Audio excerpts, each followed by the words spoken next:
Alors, il y a des sujets à traiter. Il y a des sujets à traiter.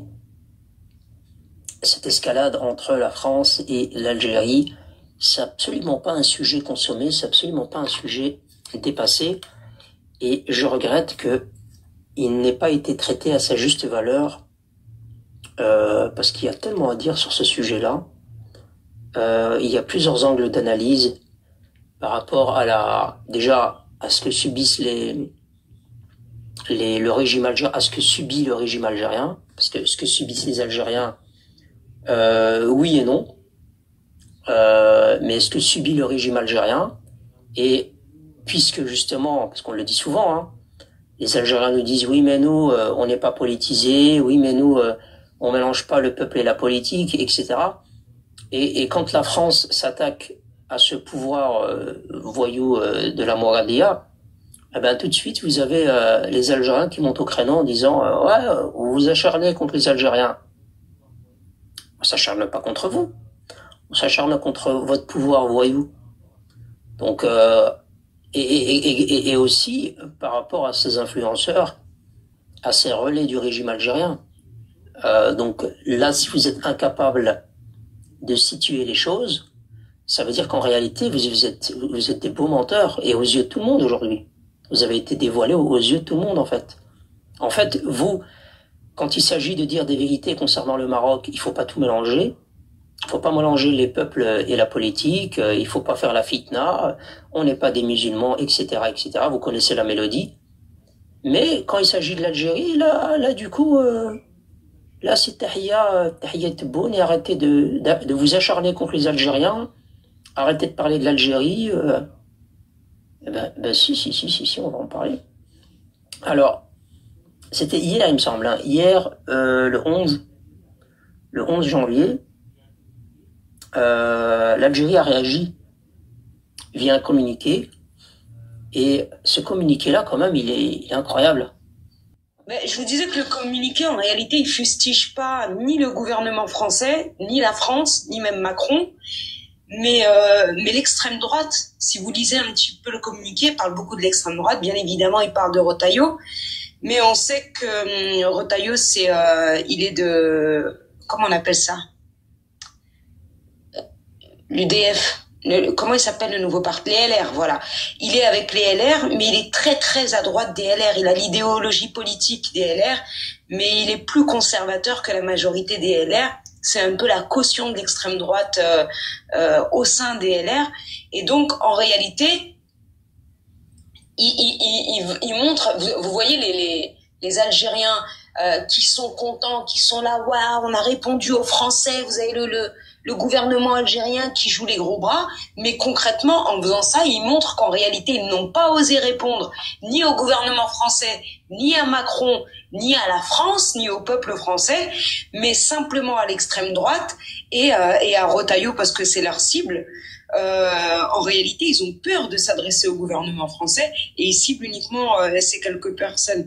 Par contre, là où c'est con ce qu'ils font, c'est que, pour rappel, hein, si on compte pas la NUPES parce que c'est une alliance de plusieurs partis, une coalition de plusieurs partis, l'extrême droite, le RN, en réalité, c'est le premier parti de France. C'est pas très intelligent de faire ça parce qu'il y a fort à parier que éventuellement, d'ici quelque temps, ils finiront par accéder au pouvoir. Ça fait. C'est rapide. Alors, le communiqué, je ne sais pas si vous l'avez lu. Je peux vous le lire rapidement, hein. Mais ça décrit un peu ce côté. Je vais vous lire après. Je vais vous donner un peu ma version, mon analyse là-dessus. Alors, je vous lis. Vous allez, ceux qui l'ont pas lu, il est long, non? Ça va. Alors, l'extrême droite revancharde et haineuse, ainsi que ses héros patentés au sein du gouvernement français, mène actuellement une campagne de désinformation, voire de mystification contre l'Algérie. Ce faisant, ils croient y avoir trouvé un exutoire à leur rancœur et leur frustration. Contrairement à ce que prétendent l'extrême droite française, ses porte-voix et ses relais, l'Algérie n'est d'aucune façon engagée dans une logique d'escalade, de surenchère ou d'humiliation. c'est bel et bien l'extrême droite et ses représentants qui veulent imposer à la relation algéro-française leur vue faite de velléités d'intimidation, de menaces et d'un bras de fer dont ils parlent sans retenue et sans nuance. L'expulsion arbitraire et abusive d'un ressortissant algérien de France vers l'Algérie a fourni à cette partie nostalgique de la France l'occasion de donner libre cours à ses règlements de compte historiques avec l'Algérie souveraine et indépendante. Cette occasion a été bien mal choisie. En effet, le ressortissant, objet de l'expulsion, vit en France depuis 36 ans. Il y dispose d'un permis de séjour depuis 15 ans. Il est père de 2 enfants, nés de son union avec une ressortissante française. Enfin, il est socialement intégré dans la mesure où il exerce un emploi stable depuis 15 ans. Ça, c'est le coup du j'ai un gosse, je suis en train de lui donner un peu de lait, s'il vous plaît, ayez pitié.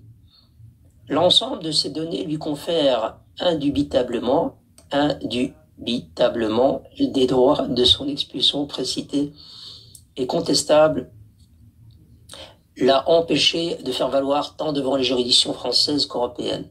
En conséquence, ce ressortissant n'a pu bénéficier d'un procès judiciaire en bonne et due forme qui constitue un rempart contre l'abus de pouvoir dans la mesure où son ordre d'expulsion, s'il avait été mené à son terme, l'aurait privé de défendre ses droits lors du procès prévu le 24 février de l'année en cours.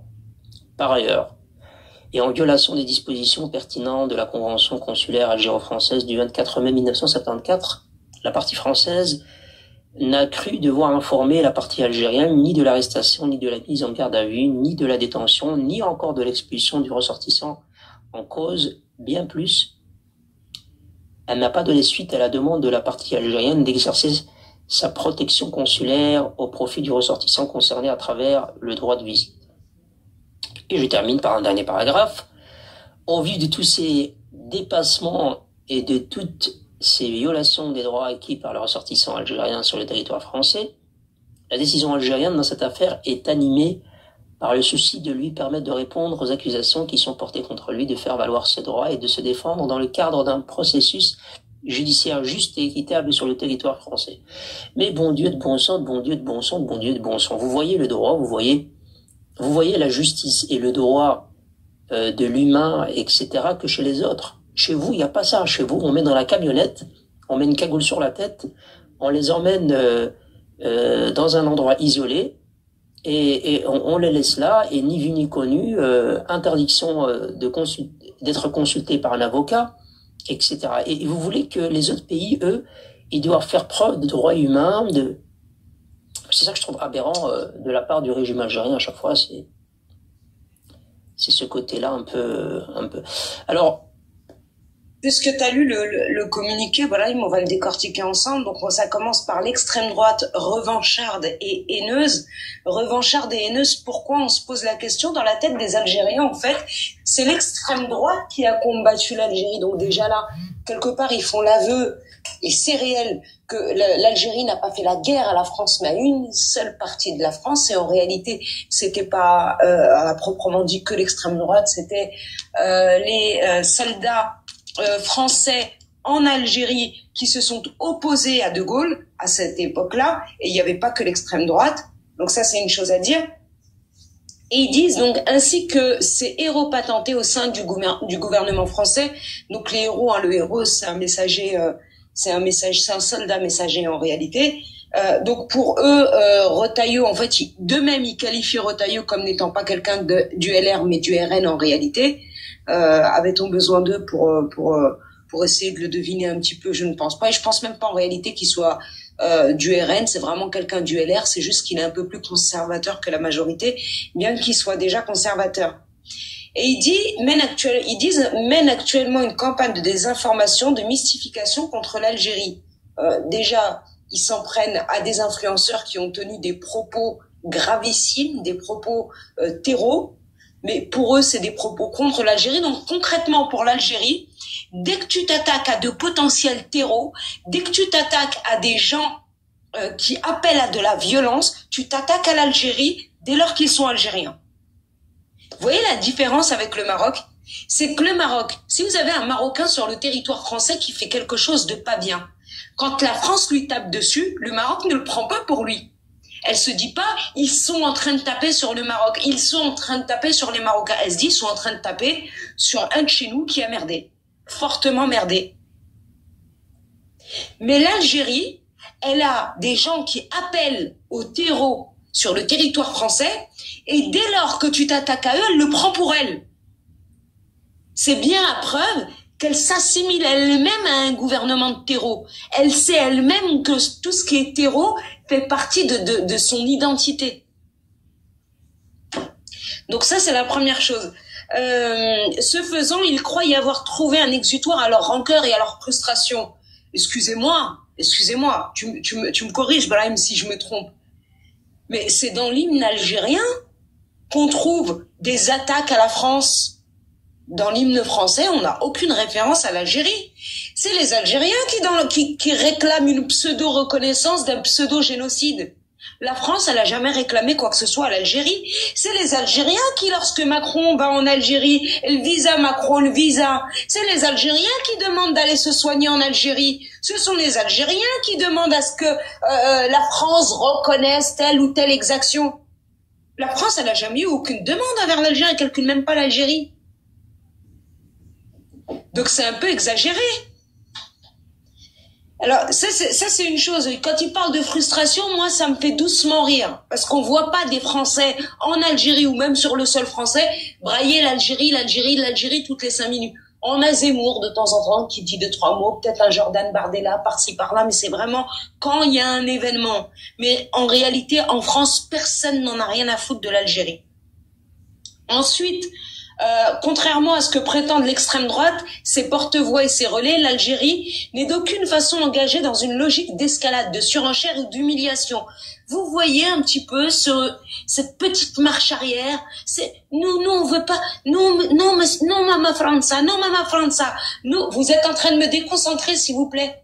Non, maman França, surtout pas. Nous, on cherche pas de problème. Moi, je veux pas de problème avec vous. Moi, je veux pas de problème avec ma mère. Je ne veux pas de problème avec ceux qui m'ont créé.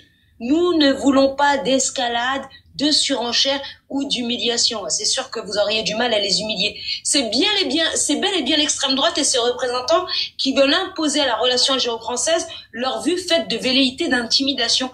À quel moment avez-vous vu, merci Brahim, avez-vous vu la France tenter d'intimider l'Algérie? La France, elle a des Algériens sur son sol qui appellent à troubler l'ordre public, qui appellent à du terreau, qui appellent à des rébellions, qui appellent à des révolutions. Ces gens-là, elles souhaitent les renvoyer dans leur pays. L'Algérie, et pourtant ces gens-là soutiennent les Algériens, elle les refuse. Et on va passer tout de suite, après on va pas rester sur l'expulsion arbitraire et abusive d'un ressortissant algérien, blablabla. Ok, on arrive au passage, au deuxième volet où ils disent « Par ailleurs et en violation des dispositions pertinentes et de la Convention consulaire algéro-française du 24 mai 1974, la partie française n'a cru devoir informer la partie algérienne ni de l'arrestation, ni de la mise en garde à vue, ni de la détention, ni encore de l'expulsion du ressortissant en cause. » Ce ressortissant algérien n'était pas un sans-papier. Ce ressortissant algérien, il avait un passeport biométrique en cours de validité. Ça ne rentre pas dans la Convention consulaire algéro-française du 24 mai 1974. Il était parfaitement expulsable, puisque c'est dans une situation d'urgence où il appelle à troubler l'ordre public en France et à du terreau. Et dans ces cas-là, il y a des mesures urgentes qui peuvent être prises. C'est ce qu'a fait le préfet et c'est ce qu'a fait le ministre de l'Intérieur. C'est incroyable. Le régime algérien, il doit systématiquement désigner un coupable.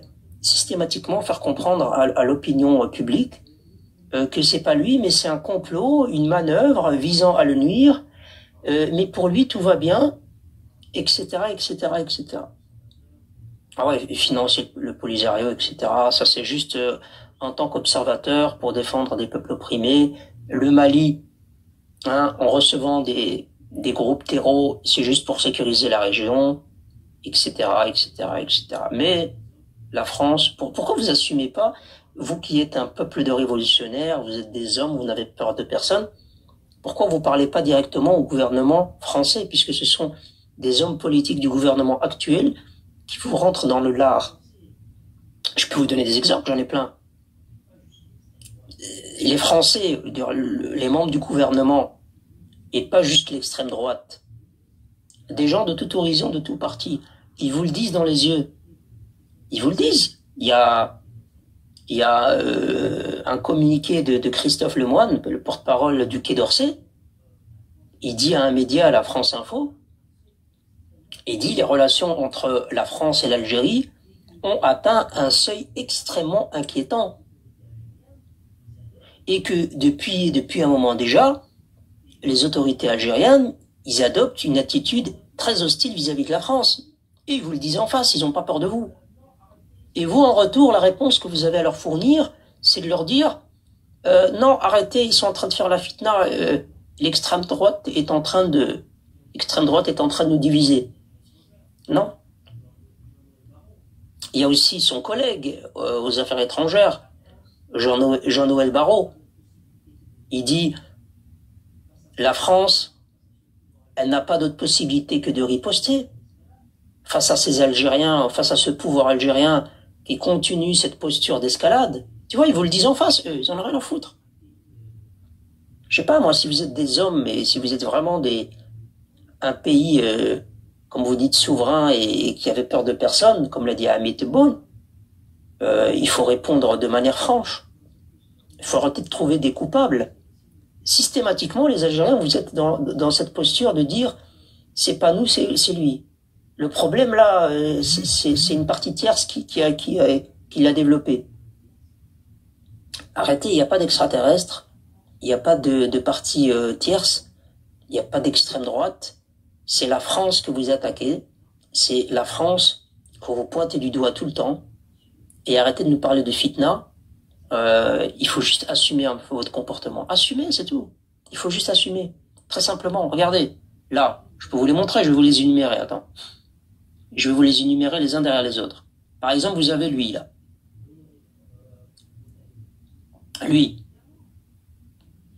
Bruno Retailleau. Il vous le dit clairement. Il vous dit, on leur donne des visas, mais eux, ils ne donnent pas assez de laissez-passer consulaires. Tu vois, lui, il vous rentre dans l'art, il n'a pas peur. Lui, là. Gabriel Attal, il vous dit Franco, il faut réduire le nombre de visas accordés aux Algériens. Tu vois, il dit pas, c'est l'extrême droite algérienne qui veut nous diviser, ou c'est les extraterrestres du Maroc, et c'est les sionistes. Et ils n'utilisent pas ce langage, hein. Et ils assument. Tu vois. Lui aussi, Édouard Philippe, il le dit clairement. Il dit, je suis favorable à la dénonciation de l'accord franco-algérien de 68. Tu vois? Ouzid, lui aussi. Il vous le dit, Jean-Noël Barrot. Il faut revoir l'aide au développement accordée à l'Algérie. 842 millions d'euros en 5 ans. Vous dites, ah, non, on n'a pas de dette et on n'a rien besoin et on est souverain. Et nous, on n'est pas des saïnes, on n'est pas des talab. Tu vois, nous, on mendie pas de l'argent comme le Maroc. Je sais pas moi, 842 millions d'euros en 5 ans, c'est pour... c'est quoi? C'est l'aide au développement. Moi, je pensais que vous étiez déjà développé, moi. C'est que cette histoire de développement, là, c'est pour les petits pays comme le Maroc, là, qui ont besoin de se développer, qui sont en retard surtout, comme vous dites souvent. C'est pas pour vous l'Algérie.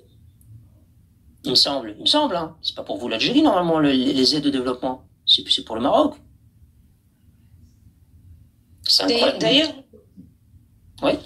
Brahim, ces accords de 68, c'est marrant parce que quand tu écoutes Tebboune, mais chez Tebboune, le E n'existe pas en arabe.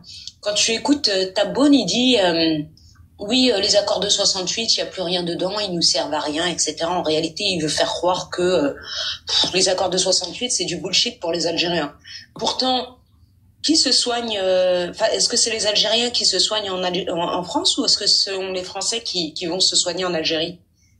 Est-ce que ce sont les étudiants algériens qui vont en France ou est-ce que ce sont les étudiants français qui vont en Algérie? Est-ce que vous voyez des Français qui, lorsqu'ils émigrent en Algérie, souhaitent avoir des licences 4 pour ouvrir des bars tabac? Ou est-ce que ce sont les Algériens qui le font? Il y a une politique des visas entre les deux pays. Donc il n'y a pas réellement une libre circulation. Pour autant, l'avantage des accords 68, c'est que les Algériens, une fois qu'ils arrivent en France, ils ont des facilités pour certaines choses. Par exemple, un Algérien qui arrive en France, qui ouvre une entreprise, automatiquement, ça lui donne le droit à un permis de séjour. Chose qui n'est pas le cas pour bon nombre pour les autres origines, en l'occurrence. C'est un passe-droit. C'est pas les Français qui ont ce passe-droit en Algérie, c'est bien les Algériens qui ont ce passe-droit en France. Absolument. Par ailleurs, si ces accords de mai 68 étaient si peu avantageux pour les Algériens, pourquoi dès lors que un Français, un politique français monte au créneau pour dénoncer ces accords, automatiquement on a des Algériens qui disent non, non, non, nous on veut rester sur ces accords, on ne négociera pas. C'est quand même fou cette mauvaise foi. Si réellement ces accords de 68 n'étaient pas avantageux pour les Algériens, qu'est-ce qui empêche les Algériens de couper le cordon ombilical avec Mama França au travers de ces accords de 68? Tant et si bien qu'ils le puissent. Absolument. Et pourquoi vous récupérez pas tous vos petits amis là, de la diaspora? Je sais pas, puisque il y a un véritable problème, il y a une cassure, il y a un acharnement contre les Algériens, d'après ce que disent les Algériens eux-mêmes. Pourquoi ne pas, c'est le bon moment, je veux dire, c'est un moment stratégique pour se dire, on est un pays du gaz et du pétrole, alhamdoulilah, on est riche. On est un pays développé, alhamdoulilah. On a des dirigeants qu'on estime et qu'on aime. On a un pays, c'est un continent, il y a de la place pour tout le monde. Pourquoi pas prendre vos clics et vos claques, là, comme lui, là, à l'écran. Pourquoi pas prendre vos clics et vos claques, hein, et comme lui, là, à l'écran, et rentrer à la maison. Pourquoi vous rentrez pas à la maison? Pour développer l'Algérie, pour avoir des logements gratuits, puisque apparemment les logements sont gratuits. Donc, il faudra même pas acheter. Les logements, ils sont gratuits. Déjà, le logement, vous l'avez. Le système médical, c'est le meilleur d'Afrique. Ok, c'est pas la France. En tout cas, c'est le meilleur du continent. Donc, en fait, il y a tous les ingrédients qui devraient, normalement, donner envie à n'importe qui de se dire, voilà, vous m'embêtez, moi, le DZ, moi, vous m'embêtez, moi, ici en France. Ok, je dégage, je m'en vais. Mon pays, il a le gaz et le pétrole, il a les logements gratuits, il a le meilleur système médical, c'est un pays continent, il y a un désert, il y a la mer, il y a les montagnes, il y a tout ce qu'il faut, je m'en vais. Je rentre à la maison. Et ben vous savez quoi? Vous voulez pas rentrer. Et vous savez pourquoi? Parce que vous nous mentez. Il n'y a pas de logement gratuit. Il n'y a pas de meilleur système médical. Il n'y a pas de... On est bien là-bas, il n'y a rien à envier aux autres pays. C'est pas vrai, vous mentez. Sinon vous serez là-bas. Dès demain, vous serez en train de partir.